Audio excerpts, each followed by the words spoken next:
শিলচর হাইলাকান্দি রোডের মেহেরপুর বীরবল বাজারে বিধ্বংসী অগ্নিকাণ্ডে পুড়ে ছাই দুটি দোকান। অল্পের জন্য রক্ষা পেল স্থানীয় বেশ কয়েকটি দোকান। শুক্রবার রাত 2:30টায় স্থানীয়রা রাস্তা দিয়ে যাওয়ার সময় মেহেরপুর বীরবল বাজারের সামনে প্রথম একটি দোকানে আগুন দেখে চিৎকার শুরু করেন।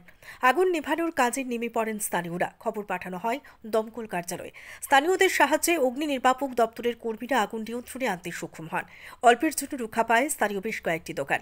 তবে স্থানীয় উত্তম সাহার লোকনাথ স্টোর নামের একটি স্টেশনারি দোকান এবং তৈবুর রহমান লস্করের একটি পাইকারি চাল এবং স্থানীয় সুপারির দোকানে বেশ ক্ষয়ক্ষতি হয়েছে। ক্ষয়ক্ষতির পরিমাণ কয়েক লক্ষাধিক টাকা হবে বলে জানিয়েছেন স্থানীয় ব্যবসায়ী তৈবুর রহমান লস্কর। শর্ট সার্কিট থেকে আগুনের সূত্রপাত বলে অনুমান। Bureau report, Barakpani news network.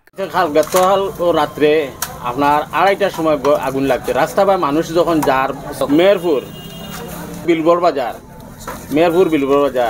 যখন মানুষ রাস্তা বা বাইক লইয়া যাওয়ার পথে এই সময় মানুষে আগুন দেখিয়া চিল্লানি শুরু করছে, চিৎকার শুরু করছে যে মানুষ দোকানটা বাঁচাও, এই পর্যন্ত আগুন লাগছে। তখন বাজারের মালিক উঠিছেন, উঠিয়া দেখছেন তার ছেলেরে ফাটাই কিনতে দেখছেন কিতা ব্যাপার বা তখন ছেলে বার হইয়া দেখা গেছে আগুন দেখা যান না, বাচ্চাটো আবার ঢুকি গেছে। বাদে শব্দ শুনিয়া বাজারের মালিক তারা সব আইছে। আইয়ার লগে লগে তারা পেট্রোল দিও ফায়ার ব্রিগেডও তারা ফোন করছে। ফায়ার ব্রিগেড আইসি আওয়ার পরে ও অবস্থা হয়েছে। দুইটা দোকান, আমি তৈবুর রহমান লস্কর, আমার এখানে হইল গিয়ে লোকাল সুগারির দোকান, চাউলের দোকান, পানের দোকান, আমরা ওইটা থেকে আমরা ব্যবসা করে খাই আর আমরা চলিয়ার ফিরি আর ওটাও। আর এখানে হইল উত্তম সাহা ধান দোকান, এখানে স্টেশনারি দোকান, ধান ক্ষয়ক্ষতি এটা মোটামুটি সীমার 12 ক্ষতি হয়েছে।